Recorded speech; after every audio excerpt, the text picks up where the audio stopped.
मृत्युंजय, मैं एक चीज जानने की कोशिश ये कर रहा था। ऋचा जी कह रही है अखिलेश यादव ने संसद में मिसलीड कर दिया, मिसगाइड कर दिया, और जितेंद्र जी कह रहे हैं कि कम से कम जिस सर्वे वाले मामले पर एक पक्ष को अगर और मौका दे दिया गया होता तो सारी स्थिति ये नहीं होती, या कानून व्यवस्था अगर पुलिस ने, प्रशासन ने पहले से संभाल ली होती तो हालात ही नहीं।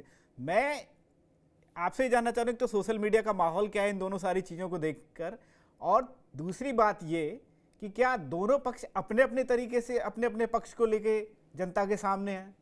साजिद देखिए, दोनों पक्ष, हाँ मैं कहूँगा कि दोनों पक्ष अपने अपने तरीके से अपने सोशल मीडिया का सामान आए और जनता के सामने है।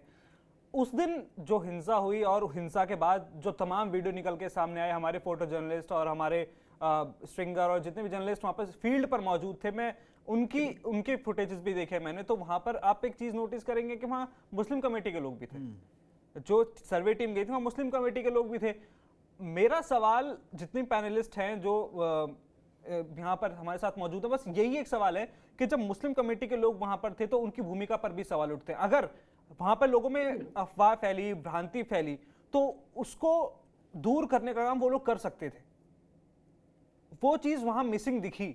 और क्या यही एक वजह थी जो इतनी बड़ी हिंसा वहां पर हुई, आगजनी की गई? क्या उन लोगों की कोई जिम्मेदारी नहीं थी जब पुलिस को बीच में आना पड़ा? नहीं, बात वही है। हालांकि मस्जिद के सदर ने यही कहा कि जब तक तो मैं उसको संभालता रहा, लेकिन लोगों पानी की टंकी के बाद खुलने के बाद लोगों को लगा कि शायद खुदाई और वो सब। ये परमजीत जी हाथ उठा रहे थे, मैं आपसे, आप अपनी बात रखिएगा, लेकिन एक और जानना चाह रहा था कि क्या कम से कम इस मामले पर संसद से लेकर सड़क तक जो भी संघर्ष चल रहा है, चाहे विपक्ष का हो, सरकार का हो या बयानबाजी हो, कुछ तो है जो छिपाया जा रहा है। दूसरा मैं ये पूछना चाह रहा हूँ कि एक बार सर्वे हो गया, जो बात अखिलेश जी समाजवादी पार्टी उठाती है, दोबारा जब सर्वे के हालात बने तो उन हालात के लिए जिस तरह से अशांति है, पुलिस के पहरे में ही सब कुछ हो रहा है, वहां पर पुलिस के नियंत्रण में है सारी चीजें, दूसरे दिन सर्वे से पहले क्या वो इंतजाम नहीं हो सकते थे जो अब हुए हैं बाद में जाके? साजिद भाई देखिए, मैं इस पे एक प्रकाश डालना चाहूंगा। मैं कोई एक्सपर्ट नहीं हूं, लेकिन जहां तक मेरी नॉलेज है, डिबेट में आने से पहले तैयारी की गई थी कि जब भी मानिए किसी घर में विवाद हो जाता है, किसी भूमि के ऊपर, किसी भवन के ऊपर लेकर, तो एक नॉर्मल कोर्ट की प्रोसीजर होती है कि वो सर्वे के लिए एक कमीशन बोलिए या कोर्ट कमिश्नर जाते हैं।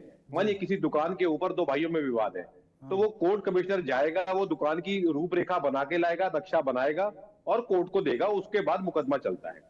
तो यही प्रोसीजर यहाँ पर है। यहाँ पर कभी देखिए कोई धर्म का एंगल या किसी एक मत के पूजा स्थल का मामला नहीं है, ये एक प्रॉपर्टी के राइट्स का मामला है यहाँ। तो वहां पर कोर्ट कमिश्नर जाएगा, अपनी रिपोर्ट बनाएगा। अब यहाँ पर समझना होगा कि ये मुद्दा आज का नहीं है, ये मुद्दा ऐतिहासिक मुद्दा है, पुराने समय से इसके ऊपर कोर्ट में पहले भी गए हुए हैं। तो इसकी सर्वे रिपोर्ट ऐसा नहीं होगा कि दो आदमी जाएं और बनाकर आ जाए। सर्वे रिपोर्ट ऐसी नहीं हो सकती। सर्वे रिपोर्ट अपने आप से होनी थी। एक भ्रांति फैलाई गई कि खुदाई हो रही है। तब खुदाई कहां पर होती है? खुदाई एएसआई कर सकता है। और यहां पर एक बात जान करने की होगी कि एएसआई के ये संरक्षित मस्जिद है, ये ऐतिहासिक मस्जिद है जिसको हरिहर मंदिर कहा जा रहा है। लेकिन अभी भी एएसआई का प्रोटेक्टेड मॉन्यूमेंट है जो एएसआई के कब्जे में भी नहीं है।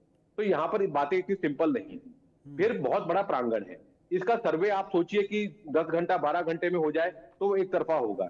तो अगले दिन जाना था, तो वहां पर जो रिपोर्ट्स आ रही हैं कि बताया गया था कि साहब ऐसे होने वाला है। अब नेताओं की बात मैं करूंगा, ये तो कानूनी पहलू हो गए। नेताओं की बात मैं कहूंगा, अभी देखिए, अभी एक बयान दिया गया कि उत्तराखंड का डीएनए और यूपी का डीएनए, तब ये ही विघटनकारी सोच होती है।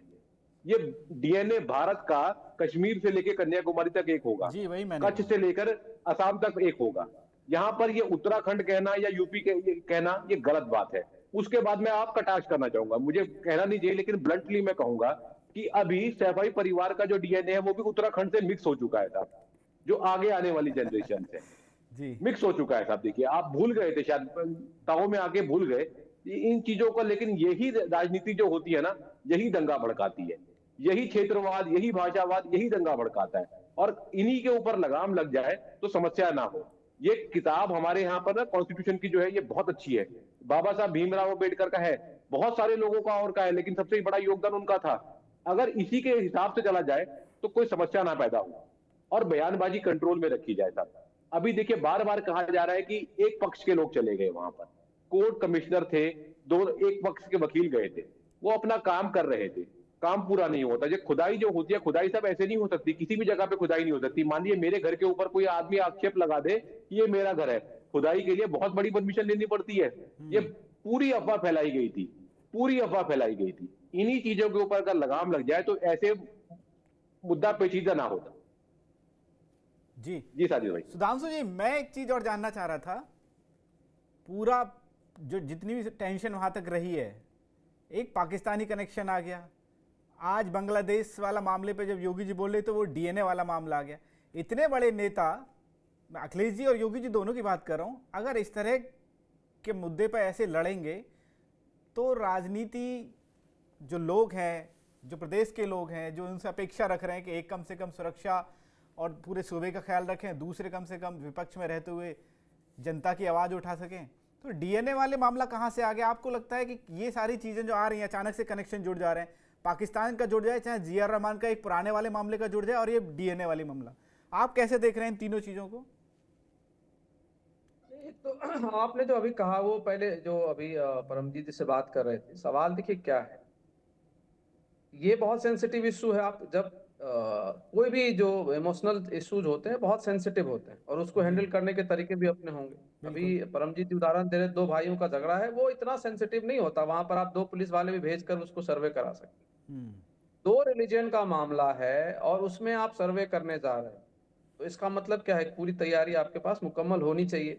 बिल्कुल। ये भी हो सकता है, जो बात आ रही है अफवाह फैलाने की, पुलिस प्रशासन भी अपने तरीके से काम कर सकता था, वो पहले से सूचना देता कि भाई हम ये करना चाहते हैं, और वो चूंकि कोर्ट का ऑर्डर है, हम इसलिए आ रहे हैं, और पूरी उनकी तैयारी होनी चाहिए। तो उसको जो समझाने का मामला, जैसे अभी आपने कहा कि भाई अभी वहां पर आप क्यों शांति पसरी हुई, तो वो चीज तैयारी करके सब सर्वे करना चाहिए था। ये गलती तो हुई है प्रशासन से। अब आइए दूसरा जो आपने कहा, डीएनए, देखिए ये ना, ये एक्चुअली मतलब चीफ मिनिस्टर हैं, और मुझे लगता है कि इस तरह की भाषा नहीं आनी चाहिए। पर अब वो उस समय में खास करके जब इतना टेंशन उस स्टेट में पसरा हुआ है, तब इस तरह की भाषा नहीं आनी चाहिए। अगर मैं पॉलिटिकल बात करूं, आप एक चीज बताइए, डीएनए के ऊपर आरोप तो नीतीश कुमार के ऊपर भी प्रधानमंत्री जी ने कहा था कि उनका डीएनए क्या है।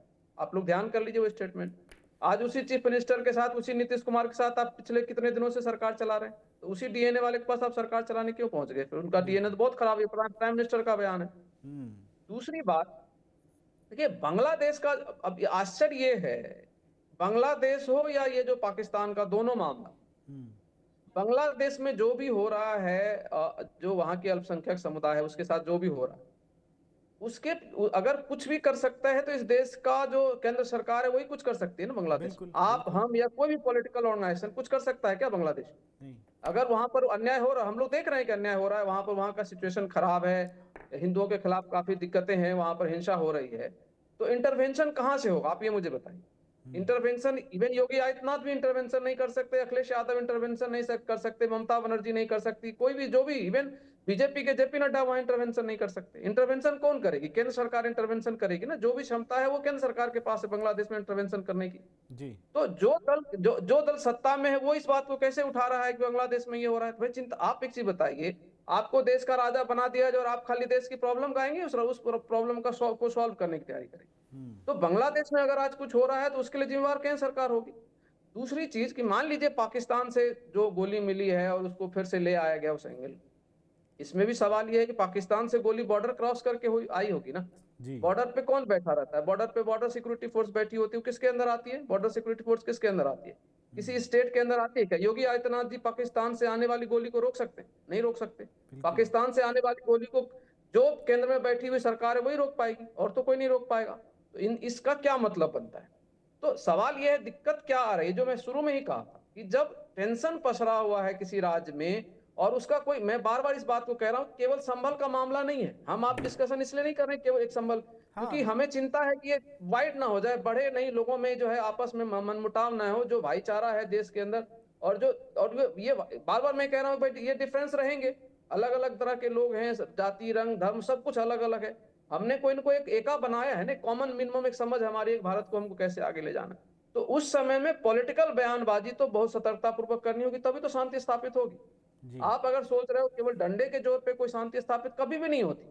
डंडे के जोर पर आप दबा सकते हो, लोगों के गुस्से को दबा सकते हो, कभी ना कभी भड़क जाएगा। आप उसको तभी शांत कर सकते हो जब अभी क्या होना चाहिए था, अभी डिफरेंट पॉलिटिकल ऑर्गेनाइजेशन की बयानबाजी बहुत सतर्क होनी चाहिए, जिसमें एक भाईचारा का संदेश जाता, जिसमें ये मैसेज जाता कि भाई इस धर्म के लोग हैं, उस धर्म के लोग हैं, सबका इस देश पे उतना ही हक है और सबको मिलकर रहना है। चलो एक कंफ्यूजन हुई, एक गलती या एक कमियां रह गई, उससे कुछ दिक्कतें आ गई, उसको ठीक करना है। तो ठीक करने की बयानबाजी तो हो नहीं रही। आप एक डीएनए नापोगे, दूसरा आप डीएनए जांच कराने के लिए आएगा कि भाई मेरे डीएनए जांच कर लो, फिर वो उत्तरांचल, उत्तर प्रदेश, पता नहीं क्या क्या निकल कर आएगा। तो उससे समस्या का समाधान तो होगा नहीं, और जो चाहिए देश को शांति वो नहीं मिलने वाली। तो इससे तो बहुत नुकसान होने जा रहा है, बिल्कुल इसका कोई बिल्कुल लाभ नहीं होना।